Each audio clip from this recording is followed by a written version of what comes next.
All India medical students association United से राष्ट्रीय अध्यक्ष भरत बेनीवाला आप सभी को नमस्कार करता हूं, क्रांतिकारी इकबाल पेश करता हूं। और मेरे साथ में मेरे साथी भवानी कुमावत जो रेगुलर पैरामेडिकल की भर्तियों के लिए काफी संघर्षरत है। तो साथियों, मैं आप सभी से निवेदन करना चाहता हूं कि जिस प्रकार से जो भर्तियों का मुद्दा चल रहा था, मेडिकल की वैकेंसी का जो मुद्दे चल रहे थे, सबसे पहले मैं आप सभी को ये कहना चाहता हूं कि जो कम्युनिटी हेल्थ ऑफिसर की जो भर्ती थी, कम्युनिटी हेल्थ ऑफिसर की भर्ती में सरकार ने बधाई लेने के अलावा कोई काम नहीं किया। आज से 4 दिन 5 दिन पहले तक तो माननीय अशोक गहलोत जी ने सिर्फ ये कहा था कि 3000 के करीब भर्तियां आएंगी, कभी कहते हैं 7000 के करीब भर्तियां आएंगी। और जो माननीय रघु शर्मा जी हैं, चिकित्सा मंत्री जी, उनके बारे में तो कहना ही क्या, काफी समय से हम उनके पीछे पड़े हुए हैं वैकेंसियों को कराने के लिए। उनकी जिद की वजह से कम्युनिटी हेल्थ ऑफिसर की भर्ती 1 साल से 1.25 साल से अटकी पड़ी है और राजनीति का शिकार हुई ये भर्ती। सभी को पता है कि किस प्रकार से राजनीति का शिकार हुई। आज इस विधानसभा की तरफ जब हम देखते हैं तो हमें दया आती है। ये वही विधानसभा है जिसकी शानो शौकत पूरे भारत में ही नहीं अपितु पूरे विश्व में ये बताया जाता है कि अगर सबसे अच्छी और सबसे खूबसूरत और सबसे शानो शौकत वाली विधानसभा है तो ये राजस्थान की विधानसभा है। लेकिन इसी विधानसभा में बैठकर ये मुख्यमंत्री और चिकित्सा मंत्री इस प्रकार से हम बेरोजगारों के साथ खिलवाड़ करते हैं, किसान मजदूरों के साथ खिलवाड़ करते हैं। अगर ये खिलवाड़ इसी तरह से चलता रहा तो हम एक दिन मुख्यमंत्री निवास पर इतनी जबरदस्त चढ़ाई करेंगे जो आप सोच भी नहीं सकते हो। आज कल शुक्रवार तक की आप लोगों ने मुझे गारंटी दी थी कि कम्युनिटी हेल्थ ऑफिसर की भर्ती करा दी जाएगी। छात्रों के प्रमोट का मामला अगले वीक में सोल्व करने तक का मामला दिया गया था। बार बार आप लोग बहाने बनाते हो, सरकार अस्थिर है, सरकार अस्थिर है। अरे नहीं चलती सरकार तो छोड़ के और अपने घरों में चूड़ियां पहन के क्यों नहीं बैठ जाते। इस प्रकार से अगर चलता रहा तो आप लोगों के ऊपर हम ऐसी चढ़ाई करेंगे जो आप लोग सोच भी नहीं सकते हो।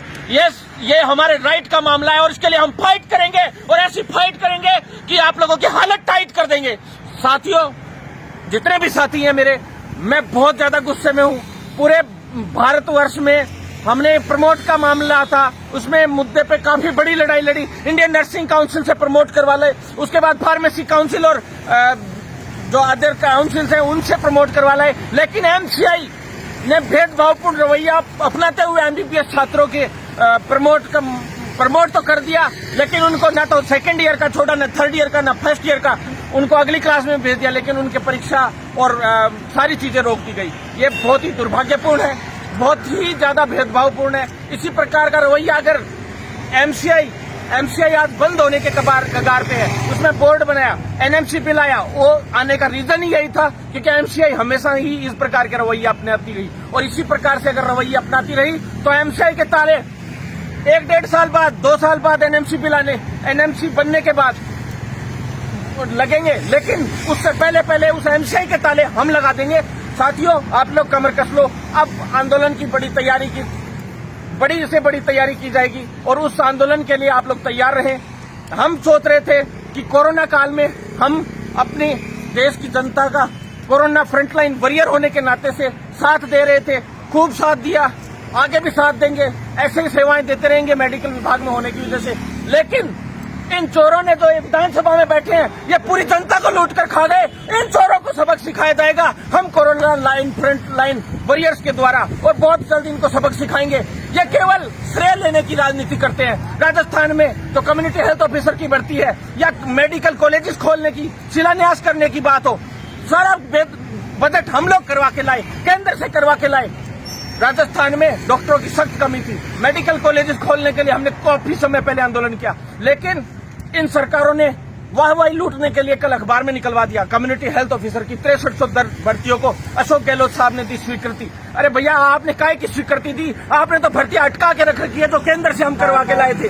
आप लोगों को 5 दिन पहले तक तो ये भी नहीं पता था कि भर्तियां 2310 हैं या भर्तियां 6310 हैं। अभी भी आप 6310 भर्तियों की बात कर रहे हो, जबकि 1500 की भर्तियों की फाइल तो अब तक आप लोगों को पता ही नहीं है, जो हम करवा के ले आए। और वो यहाँ पे एनएचएम एमडी नरेश ठकराल जी से जाके पूछ सकते हो आप।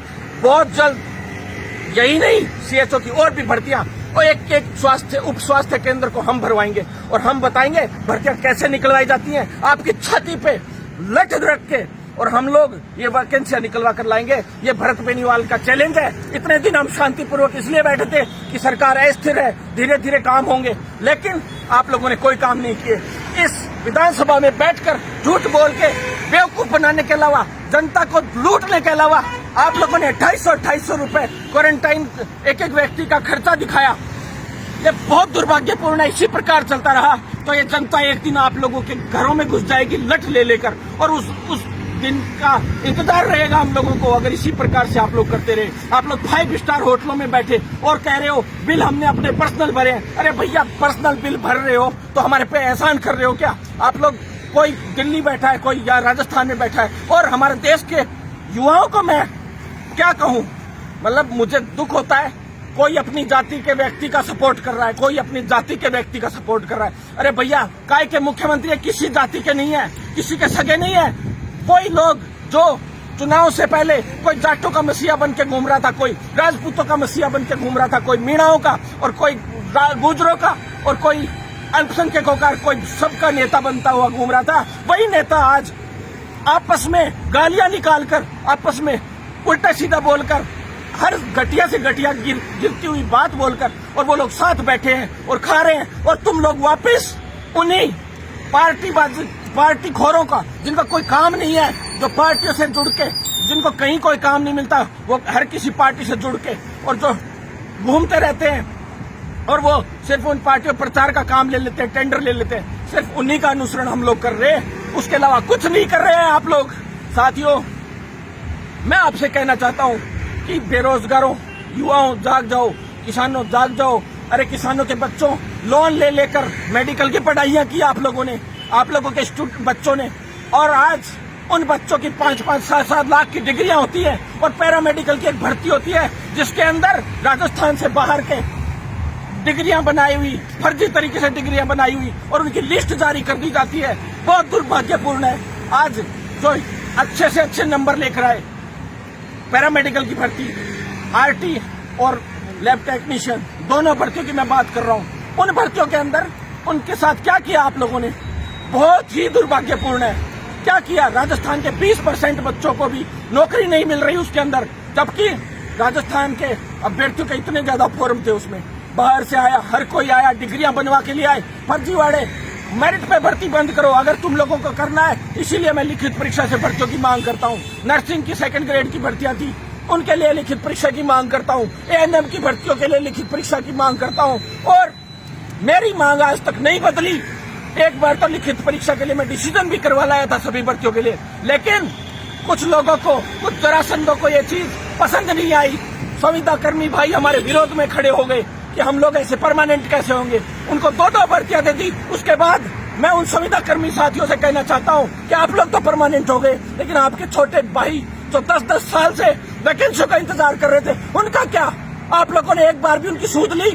किसी की कोई सूद नहीं लेता है, सबको खुद की पड़ी है, खुद के स्वार्थ की पड़ी है। चाहे देश बिक जाए, हमारी धरती बिक जाए, हमारी मिट्टी बिक जाए, शर्म आनी चाहिए आप लोगों को। हम लोग भी कर सकते हैं ऐसे, चाहे जो, लेकिन भरत बेनीवाल जब तक बैठा है, इस राजस्थान की तो PPP मोड पे, इस स्वास्थ्य विभाग को पूरे को PPP मोड पे देने की तैयारी की थी 2015 में, जब पूरे फील्ड को बेच दिया गया था। एक भी नेता नहीं बोला, हम लोग लड़े, लाठीचार्ज हुआ, 16 लोगों के खिलाफ मुकदमे दर्ज हुए। आज तक अब जाके वो मुकदमे निपटे हैं, हम लोगों को जेल में डाल दिया गया। क्या गलती थी हमारी? निजीकरण में देना चाहते थे, रेलवे को निजीकरण में दिया जा रहा है। ये बहुत दुर्भाग्यपूर्ण है। अगर किसी ने हमारे मेडिकल फील्ड ही नहीं, हमारी धरती की तरफ आग उठाकर देखा, क्या दिल्ली की सरकार नहीं है जो गवर्नमेंट स्कूलों को इतनी मजबूती से बहुत ही तैयार कर रही है और इतनी हाईटेक बना रही है, और आज प्राइवेट स्कूलों के बच्चे उनमें पढ़ रहे हैं? तो हमारे देश में निजीकरण क्यों हो रहा है? किसी भी फील्ड में निजीकरण नहीं होना चाहिए। अब बात करते हैं हमारी मेडिकल फील्ड की भर्तियों की और प्रमोट की। तो CHO की भर्ती के मैं स्पष्ट रूप से आपको कह देना चाहता हूं, इस सप्ताह में, अगले सप्ताह में भर्ती नहीं आती है तो मैं स्वास्थ्य भवन के अंदर लठ लेकर घुस जाऊंगा और सरकार देखती रह जाएगी। ये गारंटी है। अगर सरकार चाहे तो हमें गिरफ्तार कर लेना, कोई दिक्कत नहीं है। गिरफ्तारी के लिए तैयार हूँ, मुकदमों के लिए तैयार हूँ। अगले सप्ताह में खुला चैलेंज है CHO की भर्ती में, जो अगले सप्ताह में लास्ट, इस बार शुक्रवार तक की आप लोगों ने गारंटी ली थी, और अब शुक्रवार की मैं गारंटी लेता हूं। अगर शुक्रवार से पहले नहीं हुआ कुछ तो ये मान लेना, ये राजस्थान की वो भर्ती होगी जिसमें चिकित्सा मंत्री आगे आगे भागेगा और हम पीछे पीछे भागेंगे। ये मेरा चैलेंज है। और चिकित्सा मंत्री जी, आपका चिकित्सा मंत्री पद ये मान लीजिए गया, समझ लीजिए, या तो आपकी जीत जाएगी या आपका मंत्री पद, ये हमारी गारंटी है। साथियों, आप लोग जाग जाओ, तैयार हो जाओ। जिस साथी को मेरे साथ यहाँ जयपुर में युद्ध लड़ना है, खुलेआम युद्ध लड़ना है, वो खुले तौर पे आए, कोई कोर्ट रीट नहीं, कुछ और नहीं। हम दिल्ली में, हाँ साथियों, मैं हाई कोर्ट दिल्ली में मैंने रिट लगाई है और सुनवाई के लिए डेट मिलने वाली है।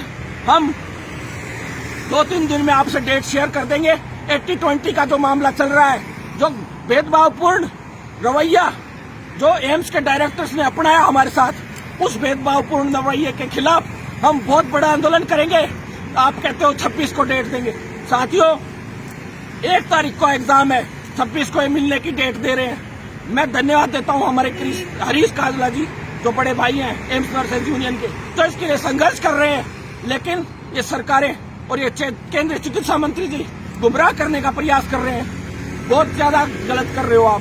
पहले जेपी नड्डा जी थे चिकित्सा मंत्री जी, उन्होंने एनएमसी बिल में भी हमारी मदद की, हर जगह पे हमारी मदद की। जो सीएचओ वाला मामला, ये भी पूरा clear NMC JP Nadda ji ने किया था, सारे काम उन्होंने किए थे। लेकिन डॉक्टर हर्षवर्धन जी ने हमारे मेडिकल फील्ड में भेदभावपूर्ण रवैया अपनाते हुए इस प्रकार के नियमों को लागू किया।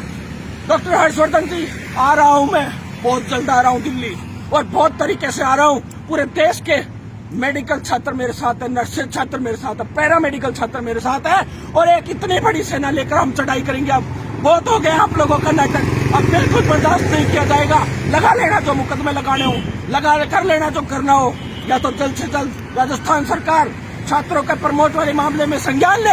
अगले वीक के अंदर अंदर बहुत सहेलियां, बहुत दिन सरकार स्थिर थी, आप लोगों को टाइम दिया, लेकिन अब टाइम नहीं देंगे बिल्कुल भी। ये अगला सप्ताह फाइनल है, इसके बाद दे दनादन शुरू, हमारी फाइट शुरू, हालत आप लोगों की टाइट शुरू। ध्यान रख लेना, कभी पीछे नहीं हटेंगे। सीएचओ की भर्ती के लिए मैं आप लोगों को बताने देना चाहता हूं साथियों, कम्युनिटी हेल्थ ऑफिसर की जो भर्ती है उसके अंदर थोड़ा सा टाइम लगने का एक कारण यह भी रहा है कि बाहर के, मैंने ही दी थी एप्लीकेशन अभी 3 दिन पहले दिल्ली जाने से पहले, कि भाई जो कम्युनिटी हेल्थ ऑफिसर के जो बाहर से करके आए हुए लोग, इन लोगों का कम्युनिटी हेल्थ ऑफिसर में ज्वाइन कर लिया था बाहर, और उन्होंने ई-विज कोर्स कर लिया था। तो उन साथियों का ये कहना था कि जब हमने ई-विज कोर्स कर लिया तो हम दोबारा क्यों करें। तो साथियों, उन लोगों के लिए मैं कहना चाहता हूँ कि उन लोगों को ई-विज कोर्स दोबारा करने की जरूरत नहीं होगी। अगर वो एग्जाम फाइट करके यहाँ पे सिलेक्ट होते हैं तो उनको डायरेक्ट ज्वाइनिंग मिलेगी, कोई ई-विज कोर्स नहीं करने दिया जाएगा। दूसरा, पेमेंट आप लोगों का बढ़वा दिया है, वो डिसीजन हमने बृहस्पतिवार को फाइनल करवा दिया था साथियों। 25,000 करवा दिया गया है, 15,000 उसके अंदर और जुड़ जाएगा इंसेंटिव, टोटल मिलाकर 40,000 के आसपास तनख्वाह हो जाएगी। पहले बहुत कम तनख्वाह थी, और तनख्वाह मेरी तो टोटल 50,000 करवाने का मूड था। बहुत कोशिश भी की, लेकिन केंद्र के बजट को भी ये लोग खा जाते हैं। यहाँ पे 1 रुपया बजट का एनएचएम को नहीं देती है गहलोत सरकार, ये मैं खुलेआम कह रहा हूँ, और देगी, अभी देगी, बहुत जल्द देगी, और हमें लेना आता है। भरत बेनीवाल चैलेंज करता है, एनएचएम पे जितने भी लगे हुए कर्मचारी है वो हमारा साथ दे दो, गारंटी है, लट लेकर अंदर चढ़ाई कर देंगे। और कैसे नहीं देते बजट, कैसे नहीं बढ़ती आप लोगों की तनख्वाह, मैं बताता हूँ कैसे बढ़ती है तनख्वाहें। साथियों, आप लोगों को इतने कम में पहली बात तो ज्वाइन नहीं करना चाहिए, ये दुख की बात है। लेकिन अब जब ज्वाइन कर लिया है तो इसका समाधान किया जाएगा, समाधान किया जाएगा और समाधान किया जाएगा साथियों। दूसरी बात साथियों, सबसे ज्यादा जो सीएचओ के लिए कमेंट आ रहे हैं, रिटर्न एग्जाम से आप लोगों की भर्ती होगी। कोई भी भर्ती राजस्थान में, ये कम्युनिटी हेल्थ ऑफिसर की पहली भर्ती है, इसलिए हम लोग इसको संविदा पे इसलिए होने दे रहे हैं क्योंकि एज ए जूनियर डॉक्टर की पोस्ट पहली बार नर्सेज और आयुर्वेद छात्रों को मिली है, अभ्यर्थियों को मिली है। हम लोग करवा के लाए मेहनत से, तो इसको बाद में परमानेंट करवा दिया जाएगा, लेकिन आंदोलन करके। लेकिन इसके बाद भविष्य में सीएचओ के अलावा राजस्थान में एक भी भर्ती संविदा पे नहीं आने दूंगा, कुछ भी हो जाए। और एक भी भर्ती बिना रिटर्न एग्जाम के अगर हो, 2016 भर्ती एनएचएम वाली, वो भी ये मेरिट पर कराना चाहते थे, लेकिन मैंने रिटर्न पे करवाई, आंदोलन करके करवाई, लड़ाई झगड़े करके करवाई, लेकिन उसमें पेमेंट इसलिए नहीं बढ़वा पाया क्योंकि उस भर्ती को मैंने रोके रखा। अंत तक निर्णय होना था, उससे पहले इन लोगों ने लिस्ट जारी कर दी। साथियों, आप लोगों से निवेदन है, आप लोग साथ दीजिए, विश्वास कीजिए, विश्वास करना सीखे। कोई नहीं लड़ता, मुझे 9 से 10 साल हो गई, 10 साल से मैं आप लोगों के लिए लड़ाई लड़ रहा हूँ। जब मैंने कॉलेज टाइम में मेरे पे कॉलेज वालों ने इतनी जबरदस्त बर्बरता बरती, तब से मैंने मेरे आंखों में आंसू आ गए थे कि इतना गलत करते हैं। उसके बाद मैंने ये सोचा कि मैं एक भी अभ्यर्थी को, मेडिकल के अभ्यर्थी को, बेरोजगार को कभी परेशान नहीं होने दूंगा। उसके बाद मैंने लीडरशिप करी। मैं चाहता तो आज मेरे पास अच्छा पैसा होता, बहुत कुछ होता, लेकिन मैं आप लोगों के लिए ईमानदारी से जिंदगी जीता आया और मैं आप लोगों के लिए लड़ता आया। आप प्लीज आप लोग साथ दीजिए। हमारे भवानी भाई का भी पैरामेडिकल साथी साथ दे। हम लोग आप लोगों के लिए हर आखिरी सांस तक लड़ेंगे, ये वादा करता हूं मैं आप लोगों से। प्रमोट के मुद्दे पे साथियों, सभी लोगों से मैं कहना चाहता हूं, हाईकोर्ट में आज जब हम लोग 80-20 के मैटर में रिट लगाई थी, उन्हीं वकील साहब से प्रमोट के मामले में भी रिट लगवा रहे हैं और एमबीबीएस साथियों के लिए। और राजस्थान के साथियों को मैं कहना चाहता हूं, जो नर्सेज है, जीएनएम है, बीएससी नर्सिंग है, पोस्ट बेसिक एमएससी नर्सिंग है, या जो पैरामेडिकल के साथी है, डीएमएलटी, डीआरटी, सीजी, सभी ओटी टेक्नीशियन, सभी कोर्सेज के, या तीसरा जो साथी फार्मासिस्ट है, फार्मेसी कर रहे हैं, D pharma, B pharma, M pharma, सभी साथी, और जो अदर फिजियोथेरेपी, ऑक्यूपेशनल थेरेपी, जितने भी कोर्सेज हैं एमबीबीएस को छोड़ के और डेंटल को छोड़ के। डेंटल का भी साथियों बहुत जल्द निर्णय करवा देंगे, 2-3 दिन में लास्ट कोशिश चल रही है डीसीआई से, बहुत जल्द। अभी तक जारी नहीं हुआ कोई भी ऑर्डर, कोई भी गाइडलाइन। तो साथियों, राजस्थान का पहले प्रमोट किया जाएगा, राजस्थान के अकॉर्डिंग, जैसे अदर स्टेट्स में जहां जहां हमारी यूनियन मजबूत थी, वहां हम लोगों ने कई जगह पे प्रमोट का ऑर्डर करवा भी लिया है, गाइडलाइंस भी जारी करवा दी है वहां के निजी और सरकारी स्वास्थ्य विज्ञान विश्वविद्यालयों से। लेकिन राजस्थान में भी बहुत जल्द करवा दिया जाएगा। लेकिन आप लोगों से कहना चाहता हूं कि अंदर से जो खून खोल रहा है, इसको ठंडा मत होने देना। ये जो खून है इसको पानी मत होने देना, क्योंकि हमारा खून पानी हो गया। इसी वजह से आज ऐसी नौबतें आ गई कि किसी भी सरकार ने हमारे ऊपर 80-20 का नियम थोप दिया। जो यूनियंस है, मुझे खुशी है इस बात की कि मैंने एक भाषण दिया था पिछली 2 वीडियो से पहले, एक वीडियो में, कि सारे एम्स के जितने भी नर्सेज यूनियन है वो लोग एकजुट होंगे तभी ये होगा, क्योंकि आज उनकी जो फूट है उसी की वजह से आज 80-20 लागू हुआ है। और उस एकता को बनाए रखिए। आप हमारे बड़े भाई हो, चाहे एम्स दिल्ली हो, चाहे एम्स जोधपुर हो, चाहे अदर एम्स हो, सभी साथियों के हम साथ हैं। आधी रात को भी हमें याद करोगे, हम आप लोगों के साथ हैं। कुछ 1-2 लोग होते हैं जो नेगेटिव बोलने के अलावा कोई काम नहीं करते, लेकिन जिस दिन 10 साल मेरी तरह संघर्ष कर लोगे, इस पूरे प्राइवेट में जाने से बचा लोगे पूरी फील्ड को, लाठियां खा के जेल जा जाके, मोदी की सभा में काले झंडे वाले कांड करके, बड़ी बड़ी रैलियां करके, धरने प्रदर्शन करके, गाड़ियों के आगे लौट के, उस दिन मैं मान जाऊंगा कि आप लोग वास्तव में कुछ हो। साथियों, मैं जगह जगह मीटिंग ले रहा हूं पर्सनली आंदोलन के लिए, और बहुत जल्द आंदोलन किया जाएगा। कोई सरकार नहीं रोक पाएगी, मैं कह रहा हूं कोई सरकार नहीं रोक पाएगी, लेकिन आप लोग विश्वास रखिए, मजबूती से एकता बनाए रखिए। सभी कोर्सेज में आपकी फूट डाल दी जाती है। ये तो पैरामेडिकल वाला है, ये तो फार्मेसी वाला है, ये तो नर्सिंग वाला है, ये तो एमबीबीएस वाला है। अरे कोई अलग नहीं है, सब फ्रंटलाइन वॉरियर्स है, एक दूसरे के साथी है हम। कोई बड़ा भाई है तो कोई छोटा भाई है, सभी साथी एक दूसरे का साथ दे। आप लोग मजबूती से साथ देंगे तो हम लोग आप लोगों के इसी तरह से लड़ाई लड़ते रहेंगे। साथ ही इसके बाद मेरा अगला वीडियो सोमवार को आएगा और बहुत मजबूती के साथ आप लोगों की बात रखी जाएगी। सोमवार और मंगलवार को जो निष्कर्ष निकलेगा उसके बाद आप लोगों को बता दिया जाएगा कि क्या रणनीति है। नहीं तो राजस्थान स्वास्थ्य विज्ञान विश्वविद्यालय के गेट पे ताला लगाने काम मैं करूंगा अगर प्रमोट का काम नहीं हुआ तो। अब आप लोगों का साथियों, प्रमोट वाले अब तैयार हो जाओ, साथियों सीएचओ वाले सब तैयार हो जाओ। बहुत सारे मुद्दे हैं, आज गणेश चतुर्थी है, हम मैनिफेस्टो जारी करेंगे, बहुत तगड़ा मैनिफेस्टो तैयार किया हमने। मेडिकल फील्ड को पूरी को हम लोगों को चमका के छोड़ देंगे हम इस मेडिकल फील्ड को, आप लोग साथ दीजिए। लेकिन कुछ लोग कहते हैं प्रमोट अपने आप का प्रमोशन कर रहे हैं, वो कर, अरे भैया 10 साल हो गई, बहुत प्रमोशन कर चुके हैं हम लोग, पूरा इंडिया जानता है हम लोगों को, किसी के आगे प्रमोशन करने की जरूरत नहीं है। खुद भरत बेनीवाल को पूरी दुनिया जानती है और आर पार की लड़ाई लड़ता हूँ। और ये राजस्थान विश्वविद्यालय हो चाहे कोई भी हो, कोई छात्र संघ हमारे सामने कुछ अध्यक्ष कुछ नहीं लगता है, कुछ नहीं है। ये सब कांग्रेस, बीजेपी, एबीवीपी, एनएसयूआई इनके दम पे जीत के आए हुए लोग हैं। हम तो वो लोग हैं जो निर्दलीय रह के इन पार्टियों की ऐसी तैसी कर देते हैं। साथियों, इसी तरह से लड़ाई लड़ेंगे, कोई राजनीतिक पार्टी से हमारा कोई संबंध नहीं है और हम आप लोगों के लिए इसी तरह से लड़ते रहेंगे। लेकिन आप लोग साथ देना साथियों। इनकलाब जिंदाबाद।